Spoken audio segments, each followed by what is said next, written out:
RIC ടെക്കിൻ്റെ പുതിയൊരു വീഡിയോയിലേക്ക് എല്ലാവർക്കും സ്വാഗതം. ഇന്നത്തെ ദിവസം നമ്മളൊരു റെഫ്രിജറേറ്റർ വാങ്ങാൻ ഉദ്ദേശിക്കുന്ന സമയത്ത് എന്തൊക്കെ കാര്യങ്ങളാണ് ശ്രദ്ധിക്കേണ്ടത് എന്നതിനെ പറ്റിയുള്ള ഒരു ചെറിയ വീഡിയോ ആണ്. ഈ വീഡിയോ സ്കിപ്പ് ചെയ്യാതെ എല്ലാവരും പൂർണ്ണമായിട്ട് കാണാൻ ശ്രദ്ധിക്കുക. അപ്പോൾ നമുക്ക് വീഡിയോയിലേക്ക് പോകാം. ഒരു റെഫ്രിജറേറ്റർ വാങ്ങിക്കാൻ ഉദ്ദേശിക്കുന്ന സമയത്ത് നമ്മൾ ഏറ്റവും ആദ്യം ശ്രദ്ധിക്കേണ്ടത് എന്ന് പറയുന്നത് അതിൻ്റെ കപ്പാസിറ്റിയാണ്. ഫ്രിഡ്ജിൻ്റെ കപ്പാസിറ്റി പറയുന്നത് ലിറ്റർ എന്ന യൂണിറ്റിലാണ്. കപ്പാസിറ്റി എന്ന് പറയുന്നത് ഫ്രിഡ്ജിൻ്റെ ഇൻസൈഡ് വോളിയം അതല്ലെങ്കിൽ വ്യാപ്തം ആണ്. അതായത് അതിനുള്ളിൽ നമുക്ക് എത്രമാത്രം സാധനങ്ങൾ നിറയ്ക്കാൻ സാധിക്കും എന്നതിനെയാണ് ഈ ലിറ്റർ എന്നുകൊണ്ട് ഉദ്ദേശിക്കുന്നത്. ഇവിടെ കാണിച്ചിരിക്കുന്ന ചാർട്ടിൽ പല തരത്തിലുള്ള ഫ്രിഡ്ജുകളുടെ ഡീറ്റെയിൽസും അവയുടെ ഏകദേശ കപ്പാസിറ്റി റേഞ്ചുമാണ് കൊടുത്തിരിക്കുന്നത്. അതിൽ ഏറ്റവും ബേസിക് മോഡൽ എന്ന് പറയുന്നത് സിംഗിൾ ഡോർ റെഫ്രിജറേറ്ററുകളാണ്. അവയുടെ ഏകദേശ കപ്പാസിറ്റി റേഞ്ച് എന്ന് പറയുന്നത് 150 ലിറ്റർ മുതൽ 250 ലിറ്റർ വരെ ആയിരിക്കും. അടുത്ത കാറ്റഗറി എന്ന് പറയുന്നത് ഡബിൾ ഡോർ ഫ്രിഡ്ജുകളാണ്. ഇവയുടെ കപ്പാസിറ്റി എന്ന് പറയുന്നത് ഏകദേശം 250 ലിറ്റർ മുതൽ 400 ലിറ്റർ വരെയാണ്. ചില തരത്തിലുള്ള ഡബിൾ ഡോർ ഫ്രിഡ്ജുകളിൽ അതിൻ്റെ ഫ്രീസർ ലൊക്കേറ്റ് ചെയ്തിരിക്കുന്നത് താഴെ ഭാഗത്തായിരിക്കും. അതിന് നമ്മൾ ബോട്ടം ഫ്രീസർ ടൈപ്പ് റെഫ്രിജറേറ്റർ എന്നാണ് പറയുന്നത്. അപ്പോൾ ഇവയുടെ കപ്പാസിറ്റി വരുന്നത് ഏകദേശം 340 മുതൽ 695 ലിറ്റർ വരെയാണ്. ഇതേ കപ്പാസിറ്റിയിലുള്ള 3 ഡോർ റെഫ്രിജറേറ്ററുകളും മാർക്കറ്റിൽ അവൈലബിൾ ആണ്. ഇനി അടുത്തായിട്ട് വരുന്നത് സൈഡ് ബൈ സൈഡ് ഫ്രിഡ്ജുകളും കൂടാതെ ഫ്രഞ്ച് ഡോർ ടൈപ്പ് ഫ്രിഡ്ജുകളുമാണ്. സൈഡ് ബൈ സൈഡ് ഫ്രിഡ്ജുകളുടെ കപ്പാസിറ്റി റേഞ്ച് എന്ന് പറയുന്നത് 500 ലിറ്ററിനും 700 ലിറ്ററിനും ഇടയിലാണ്. അതുപോലെ തന്നെ ഫ്രഞ്ച് ഡോർ ടൈപ്പ് ഫ്രിഡ്ജുകളാണെങ്കിൽ 400 ലിറ്ററും 700 ലിറ്ററിനും ഇടയിലാണ്. ഏറ്റവും കപ്പാസിറ്റി കുറഞ്ഞ ടൈപ്പ് ഫ്രിഡ്ജുകൾ അറിയപ്പെടുന്നത് കോമ്പാക്റ്റ് അതല്ലെങ്കിൽ മിനി റെഫ്രിജറേറ്റർ എന്നാണ്. ഇവയുടെ കപ്പാസിറ്റി റേഞ്ച് എന്ന് പറയുന്നത് 50 ലിറ്റർ മുതൽ 150 ലിറ്റർ വരെയാണ്. ഇവിടെ കാണിച്ചിരിക്കുന്ന ഈ ഡീറ്റെയിൽസ് അതൊരു ഏകദേശ കണക്ക് മാത്രമാണ്. ഇനി അടുത്തതായിട്ട് നമ്മൾ ശ്രദ്ധിക്കുന്നത് ഏത് ടൈപ്പ് ഫ്രിഡ്ജ് ആണെന്നുള്ളതാണ്. അപ്പോൾ അതിൻ്റെ കൺസ്ട്രക്ഷൻ അനുസരിച്ച് അതിനെ പല മോഡൽസായിട്ട് തിരിച്ചിട്ടുണ്ട്. ഇവിടെ കാണിച്ചിരിക്കുന്ന ടൈപ്പ് റെഫ്രിജറേറ്ററിനെയാണ് സിംഗിൾ ഡോർ റെഫ്രിജറേറ്റർ എന്ന് പറയുന്നത്. പേര് പോലെ തന്നെ ഇവയ്ക്ക് ഒരു ഡോർ മാത്രമേ ഉണ്ടാവൂ.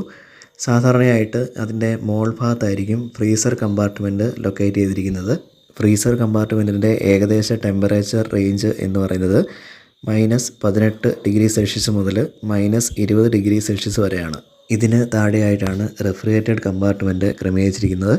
ഇതിൻ്റെ ഏകദേശ ടെമ്പറേച്ചർ റേഞ്ച് എന്ന് പറയുന്നത് 4 ഡിഗ്രി സെൽഷ്യസ് മുതൽ 10 ഡിഗ്രി സെൽഷ്യസ് വരെയാണ്. ഇതിൻ്റെ ഫ്രീസർ കമ്പാർട്ട്മെൻറ്റിലാണ് ഇവാപ്പറേറ്റർ കോയിൽ അതല്ലെങ്കിൽ കൂളിംഗ് കോയിൽ സ്ഥിതി ചെയ്യുന്നത്. അവിടെ ഉണ്ടാകുന്ന കൂളിംഗ് എഫക്റ്റ് ഇതിനുള്ളിലുള്ള എയറിൻ്റെ സ്വാഭാവികമായിട്ടുള്ള മൂവ്മെൻറ്റ് പ്രകാരമാണ് താഴേക്കും എത്തിച്ചേരുന്നത്. അതുകൊണ്ട് ഇതിനുള്ളിലെ കൂളിംഗ് പ്രോസസ്സ് എന്ന് പറയുന്നത് ഒരല്പം സ്ലോ ആയിട്ടാണ് നടക്കുക.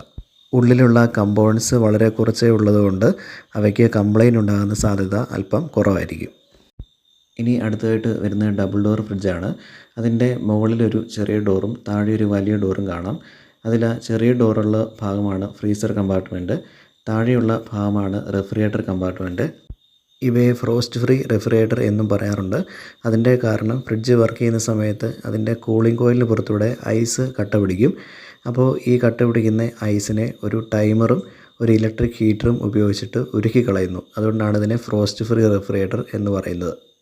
അങ്ങനെ ഐസ് കട്ടുപിടിക്കുകയാണെങ്കിൽ ഫ്രിഡ്ജിൻ്റെ കൂളിംഗ് കപ്പാസിറ്റി കുറയുന്നതാണ്. സിംഗിൾ ഡോർ ഫ്രിഡ്ജുകളിൽ ഇത് നമ്മൾ മാനുവലായിട്ടാണ് ചെയ്യുന്നത്. ഇതിൽ എയർ സർക്കുലേഷന് വേണ്ടിയിട്ട് ഒന്നോ അതിൽ കൂടുതലോ ഫാനുകൾ ഉപയോഗിക്കാറുണ്ട്. അപ്പോൾ അതുകൊണ്ട് തന്നെ ഇതിൽ നമുക്ക് പെട്ടെന്ന് കൂളിംഗ് എഫക്റ്റ് കിട്ടുന്നതായിരിക്കും. ഇതിൽ നമുക്ക് വളരെ പെട്ടെന്ന് തന്നെ ഐസ് ക്യൂബ്സ് ഉണ്ടാക്കാൻ സാധിക്കും. അപ്പോൾ അതിനുവേണ്ടി റെഫ്രിജറേറ്റർ കമ്പാർട്ട്മെൻറ്റിലേക്കുള്ള എയർ ഫ്ലോ നമുക്ക് ക്ലോസ് ചെയ്ത് വെച്ച് മാക്സിമം ഫ്രീസറിൽ കൂളിംഗ് എഫക്റ്റ് കൂട്ടി അങ്ങനെ പെട്ടെന്ന് ഐസ് കട്ട നമുക്ക് ഉണ്ടാക്കിയെടുക്കാം. ഇനി ഫ്രീസർ കമ്പാർട്ട്മെൻറ്റിൽ നമ്മൾ വേറെ സാധനങ്ങളൊന്നും വെച്ചില്ല എങ്കിൽ ഫ്രീസർ കമ്പാർട്ട്മെൻറ്റിലെ കൂളിംഗ് എഫക്റ്റ് നമുക്ക് കുറച്ച് താഴെയുള്ള റെഫ്രിജറേറ്റർ കമ്പാർട്ട്മെൻറ്റിലെ കൂളിംഗ് എഫക്റ്റ് കൂട്ടി വയ്ക്കാം.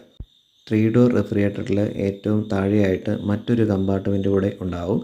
അപ്പോൾ കൺവേർട്ടിബിൾ റെഫ്രിജറേറ്ററുകളാണെങ്കിൽ ആ കമ്പാർട്ട്മെൻറ്റ് നമുക്ക് ഫ്രീസർ കമ്പാർട്ട്മെൻറ്റായിട്ട് കൺവേർട്ട് ചെയ്യാൻ സാധിക്കും.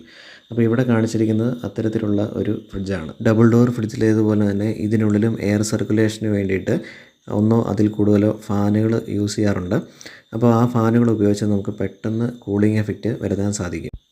ഇത്തരത്തിലുള്ള റെഫ്രിജറേറ്ററുകളെ സൈഡ് ബൈ സൈഡ് റെഫ്രിജറേറ്റർ എന്നാണ് പറയുന്നത്.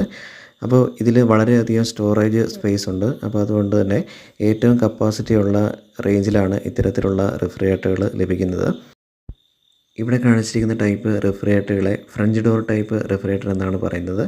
ഇവയ്ക്ക് 4 ഡോറുകളുണ്ടാവും. ഏറ്റവും സ്റ്റോറേജ് സ്പേസ് ലഭിക്കുന്നത് ഇത്തരത്തിലുള്ള റെഫ്രിജറേറ്ററുകളാണ്. ഇതിലും എയർ സർക്കുലേഷന് വേണ്ടിയിട്ട് ഫാനുകൾ യൂസ് ചെയ്യുന്നുണ്ട്. അതുകൊണ്ട് വളരെ പെട്ടെന്ന് തന്നെ നമുക്ക് ഇതിൽ കൂളിംഗ് എഫക്റ്റ് ലഭിക്കുന്നതായിരിക്കും. ഇനി നമുക്ക് ചില റെഫ്രിജറേറ്ററുകളിൽ അഡീഷണലായിട്ട് വരുന്ന ആക്സസറീസ് എന്തൊക്കെയാണെന്ന് നോക്കാം. ഇവിടെ കാണിച്ചിരിക്കുന്ന ഒരു ബിൽറ്റ് ഇൻ ഐസ് മേക്കറുള്ള ഒരു റെഫ്രിജറേറ്ററാണ്. ഒരു സാധാരണ ഫ്രിഡ്ജിൽ ഒരു ഐസ് ക്യൂബ്സ് ഫോം ചെയ്യാൻ വേണ്ടി മിനിമം ഒരു 2 മണിക്കൂർ അതല്ലെങ്കിൽ 3 മണിക്കൂർ എടുക്കുന്നതാണ്. പക്ഷേ ബിൽറ്റ് ഇൻ ഐസ് മേക്കറിൽ ഐസ് പ്രൊഡ്യൂസ് ചെയ്യാൻ വേണ്ടി തന്നെ ഒരു മെക്കാനിസം ഉണ്ട്. അപ്പോൾ അതുകൊണ്ട് അതിൽ വളരെ കുറഞ്ഞ സമയത്തിനുള്ളിൽ നമുക്ക് ഐസ് മാനുഫാക്ചർ ചെയ്യാം. ഇതിൽ ഐസ് ഡിസ്പെൻസ് ചെയ്യുന്ന മെക്കാനിസം ഡോറിൽ തന്നെയാണ്.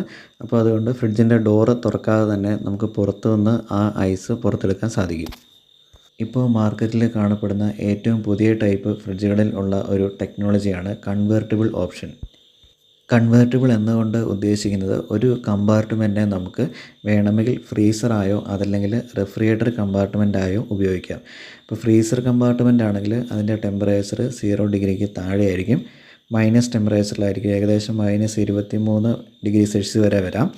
റെഫ്രിജറേറ്റർ ക്യാബിനറ്റ് ആണെങ്കിൽ അതിലെ ടെമ്പറേച്ചർ 0 ഡിഗ്രി സെൽഷ്യസിന് മുകളിലാണ്.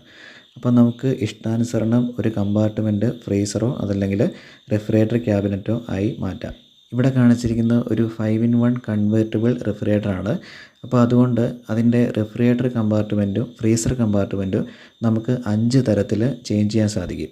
ഇത്തരത്തിലുള്ള കൺവേർട്ടിബിൾ ഓപ്ഷൻ ഇപ്പോൾ പുറത്തിറങ്ങുന്ന ഒട്ടുമിക്ക double door, 3 door, French door, side by side റെഫ്രിജറേറ്ററുകളിലും കാണാറുണ്ട്. മാർക്കറ്റിൽ ഇപ്പോൾ പുറത്തിറങ്ങുന്നതിൽ ഏറ്റവും അഡ്വാൻസ്ഡ് ആയിട്ടുള്ള ഒരു തരത്തിലുള്ള ഒരു ഫ്രിഡ്ജാണ് ഇവിടെ കാണിച്ചിരിക്കുന്നത്. ഇത്തരത്തിലുള്ള ഫ്രിഡ്ജുകളിൽ പുറത്തായിട്ട് ഒരു ഡിസ്പ്ലേ ഉണ്ടാവും. അപ്പോൾ അതുവഴി നമുക്ക് ഫ്രിഡ്ജ് തുറക്കാതെ തന്നെ അതിനുള്ളിലുള്ള എല്ലാ പ്രവർത്തനങ്ങളും ക്രമീകരിക്കാൻ സാധിക്കും. അതുപോലെ തന്നെ വൈഫൈ കണക്ടിവിറ്റിയും ഒരു ആൻഡ്രോയിഡ് ആപ്പും ഉപയോഗിച്ചുകൊണ്ട് നമുക്ക് ഈ ഫ്രിഡ്ജിൻ്റെ എല്ലാ പ്രവർത്തനങ്ങളും കൺട്രോൾ ചെയ്യാൻ സാധിക്കും. ചില തരത്തിലുള്ള റെഫ്രിജറേറ്ററുകളിൽ വോയിസ് കൺട്രോൾ ഓപ്ഷനും ഉണ്ട്. ഏറ്റവും ലേറ്റസ്റ്റ് ആയിട്ട് പുറത്തിറങ്ങുന്ന റെഫ്രിജറേറ്റർ മോഡലുകളിൽ ആർട്ടിഫിഷ്യൽ ഇൻ്റലിജൻസ് സാങ്കേതികവിദ്യ ഉപയോഗിച്ചുകൊണ്ട് അതിനുള്ളിലെ എല്ലാ പ്രോസസ്സും വളരെ കൃത്യമായിട്ട് മോണിറ്റർ ചെയ്യാനും അതുപോലെ കൺട്രോൾ ചെയ്യാനും സാധിക്കും. ഒരു ഉപകരണത്തിൻ്റെ എനർജി എഫിഷ്യൻസി റേറ്റിംഗ് ഡിസ്പ്ലേ ചെയ്യുന്നത് സ്റ്റാർ റേറ്റിംഗ് വഴിയാണ്. ഏറ്റവും കുറച്ച് ഇലക്ട്രിക്കൽ എനർജി ഉപയോഗിച്ച് കൂടുതൽ ഔട്ട്പുട്ട് നൽകുന്ന ഉപകരണങ്ങൾക്കാണ് ഏറ്റവും കൂടുതൽ എനർജി എഫിഷ്യൻസി ഉള്ളത്. ഇനി ഒരു റെഫ്രിജറേറ്റർ വാങ്ങുന്ന സമയത്ത് നമ്മൾ പ്രധാനമായിട്ടും ശ്രദ്ധിക്കേണ്ട ഒരു കാര്യമാണ് ആ ഫ്രിഡ്ജിൻ്റെ എനർജി എഫിഷ്യൻസി എന്ന് പറയുന്നത്. വിപണിയിൽ പുറത്തിറങ്ങുന്ന എല്ലാ ഇലക്ട്രിക്കൽ ഉപകരണത്തിനും ഇതുപോലെയുള്ള ബാഡ്ജുകൾ കാണാം. അപ്പോൾ അതിൽ റെഡ് ബാക്ക്ഗ്രൗണ്ടിൽ വൈറ്റ് സ്റ്റാറുകൾ രേഖപ്പെടുത്തിയിരിക്കുന്നത് കാണാം. ഇതിൽ സ്റ്റാറുകളുടെ എണ്ണം കൂടുന്തോറും എനർജി എഫിഷ്യൻസി കൂടുകയാണ് ചെയ്യുന്നത്. ഉപകരണത്തിൻ്റെ സ്റ്റാർ റേറ്റിംഗ് കൂടുന്തോറും അതിൻ്റെ വിലയും നോർമലി കൂടാറുണ്ട്. സ്റ്റാർ റേറ്റിംഗ് വളരെ കുറഞ്ഞ ഒരു ഫ്രിഡ്ജാണ് നിങ്ങൾ വാങ്ങിക്കുന്നതെങ്കിൽ അത് വർക്ക് ചെയ്യുമ്പോൾ ഉണ്ടാകുന്ന ഇലക്ട്രിക്കൽ എനർജി കൺസപ്ഷൻ കൂടുതലായിരിക്കും. അതുകൊണ്ട് തന്നെ കറണ്ട് ബില്ലിൽ അത്യാവശ്യം നല്ല എമൗണ്ടിൽ വർധനവുണ്ടാകുന്നതാണ്. അടുത്തതായിട്ട് ഫ്രിഡ്ജ് പർച്ചേസ് ചെയ്യുന്ന സമയത്ത് നമ്മൾ ശ്രദ്ധിക്കേണ്ട ഒരു പ്രധാനപ്പെട്ട കാര്യം എന്ന് പറയുന്നത് ഓതറൈസ്ഡ് സർവീസ് സെൻ്ററിൻ്റെ അവൈലബിലിറ്റിയാണ്. ഉദാഹരണത്തിന് കേരളത്തിൽ ഏറ്റവും കൂടുതൽ ഓതറൈസ്ഡ് സർവീസ് സെൻ്ററുകൾ ഉള്ള ഒരു ബ്രാൻഡാണ് LG എന്ന് പറയുന്നത്. അതുകൊണ്ട് എന്തെങ്കിലും തരത്തിലുള്ള ഡാമേജുകൾ പറ്റുകയാണെങ്കിൽ കമ്പനി ഉത്തരവാദിത്തത്തോടെ തന്നെ സർവീസ് ചെയ്തു കൊടുക്കപ്പെടുന്നതാണ്. അപ്പോൾ അതുപോലെ തന്നെ നാട്ടിൽ സാംസങ്, അതുപോലെ ഹയർ, ലോയിഡ് അങ്ങനെയുള്ള പല കമ്പനികളുടെയും സർവീസ് സെൻ്ററുകൾ വരുന്നുണ്ട്. അതുപോലെ തന്നെ സ്പെയർ പാർട്സുകളുടെ ലഭ്യതയും നമ്മളൊന്ന് അന്വേഷിക്കേണ്ടതാണ്. അപ്പോൾ ചില മോഡലുകളുടെ സ്പെയർ പാർട്സുകൾ കിട്ടാൻ ഒരല്പം റെയറാണ്. അപ്പോൾ അങ്ങനെയുള്ള മോഡൽസ് നമ്മൾ ഒഴിവാക്കി സ്പെയർ പാർട്സുകൾ പെട്ടെന്ന് അവൈലബിൾ ആകുന്ന മോഡൽസ് നമ്മൾ കണ്ടുപിടിച്ച് അത് പർച്ചേസ് ചെയ്യാൻ ശ്രമിക്കുക. ഇനി അടുത്തതായിട്ട് നമ്മൾ ഏത് ഉപകരണം അല്ലെങ്കിൽ ഏത് പ്രോഡക്റ്റ് വാങ്ങിയാലും നമ്മൾ ഏറ്റവും കൂടുതൽ ശ്രദ്ധിക്കുന്ന ഒരു ഭാഗമാണ് അതിൻ്റെ വില എന്ന് പറയുന്നത്.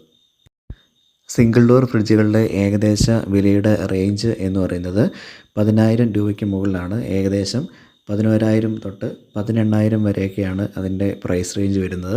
അതുപോലെ തന്നെ സ്റ്റാർ റേറ്റിംഗ് കൂടുതലുള്ള ഫ്രിഡ്ജുകൾക്ക് പൊതുവെ വില കൂടുതലായിരിക്കും. കുറഞ്ഞ വിലയ്ക്ക് നമുക്ക് സ്റ്റാർ റേറ്റിംഗ് വളരെ കുറവുള്ള ഫ്രിഡ്ജുകൾ പർച്ചേസ് ചെയ്യാവുന്നതാണ്. അടുത്തതായിട്ട് വരുന്ന ഡബിൾ ഡോർ ഫ്രിഡ്ജുകളാണ്. അപ്പോൾ ഏറ്റവും കൂടുതൽ സെയിലുള്ള ഒരു ടൈപ്പ് ഫ്രിഡ്ജുകളാണ് ഈ ഡബിൾ ഡോർ ഫ്രിഡ്ജുകൾ. ഇവയുടെ ഏകദേശ പ്രൈസ് റേഞ്ച് വരുന്നത് 18,000 രൂപ മുതൽ 35,000 രൂപ വരെയാണ്.